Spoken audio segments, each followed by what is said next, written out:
On February 3rd, 2026, Floyd Mayweather filed a lawsuit in California against Showtime Networks and Steven Espinoza, claiming they helped his former advisor, Al Heyman, misappropriate a huge chunk of his fight earnings to the tune of $340 million.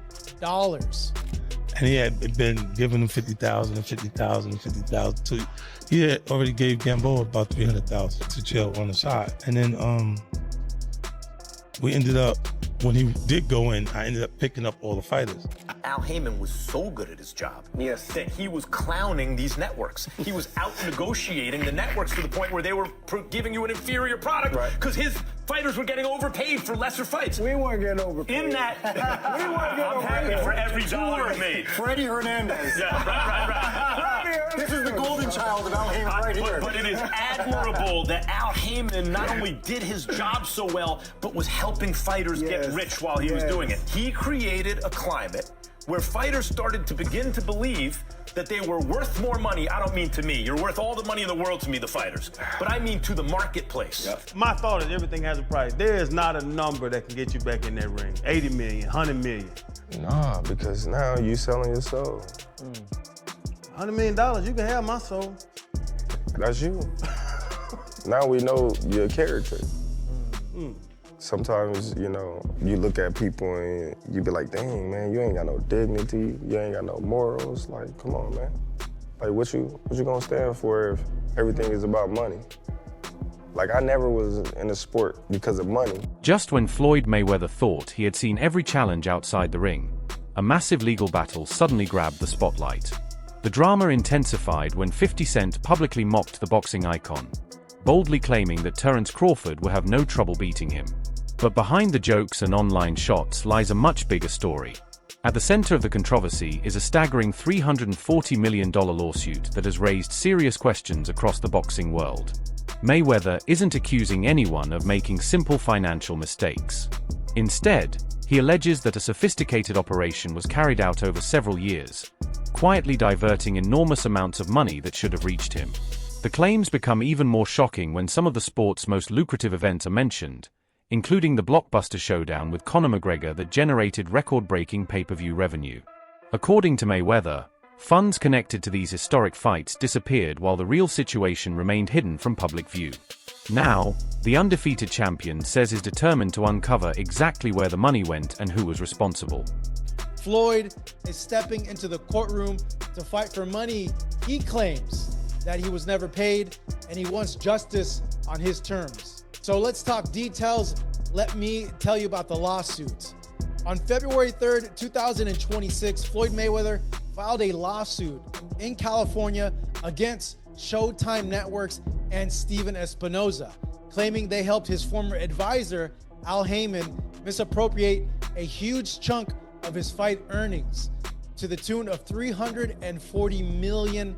Mayweather says the money is still missing and unaccounted for, and he's now suing Showtime and Espinoza for aiding and abetting breach of fiduciary duty, civil conspiracy to commit fraud. Ooh, that's...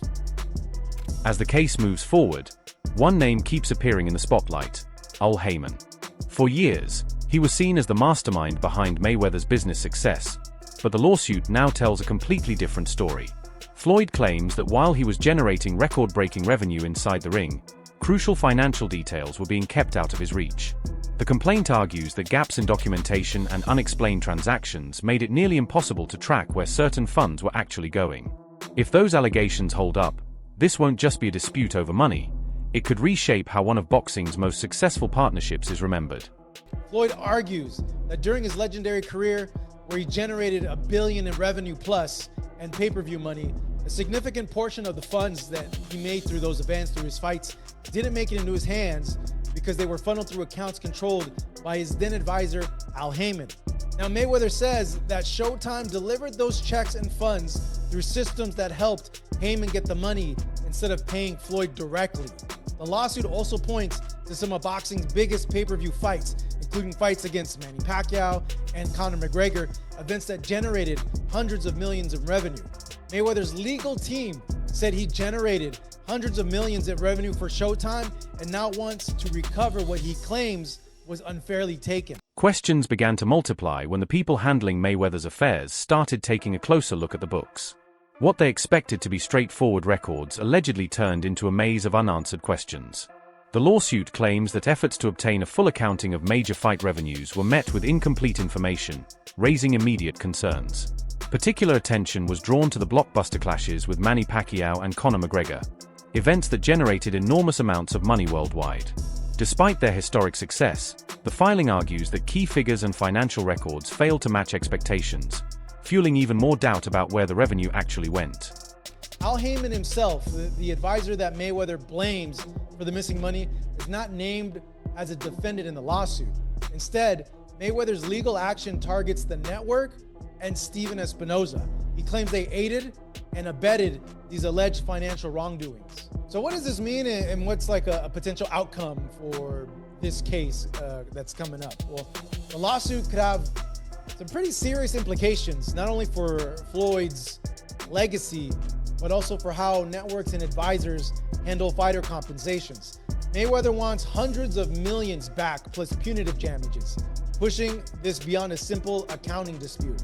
If the court rules in his favor, it could open the door to more scrutiny of boxing's behind-the-scenes financial relationships.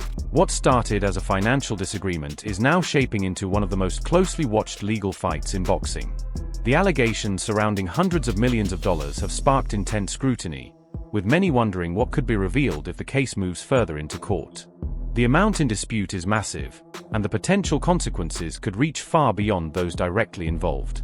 At the same time, public figures such as 50 Cent continue to weigh in, keeping the controversy in the headlines and ensuring that this story remains as much about public image as it is about money. You had a boxing promotion company once. Yeah. What happened with the boxing promotion company? That really happened, Ken, because of my relationship with Floyd. You know what I mean? I didn't have interest in being a promoter, like, out the gate. It was just, he was doing Mayweather promotions at the time, and then he had to do 90 days. He was going to jail. And he had fighters, he had Marcus Gamboa, he had guys that was just lingering. I'm like, champ, if they're gonna go, they're gonna leave. If you go to jail, they're just gonna leave. Like, Right. and he had been giving them 50,000 and 50,000 and 50,000. He had already gave Gamboa about 300,000 to jail on the side. And then we ended up, when he did go in, I ended up picking up all the fighters. Right.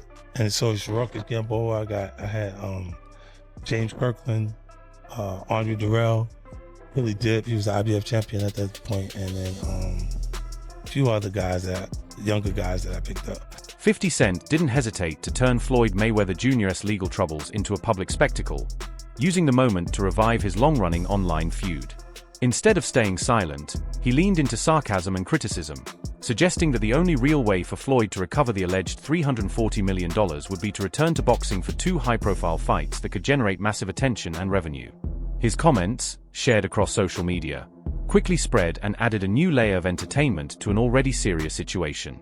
At the same time, attention also shifted toward Al Haymon, a deeply influential figure in the sport who has often been credited with reshaping boxing's business structure.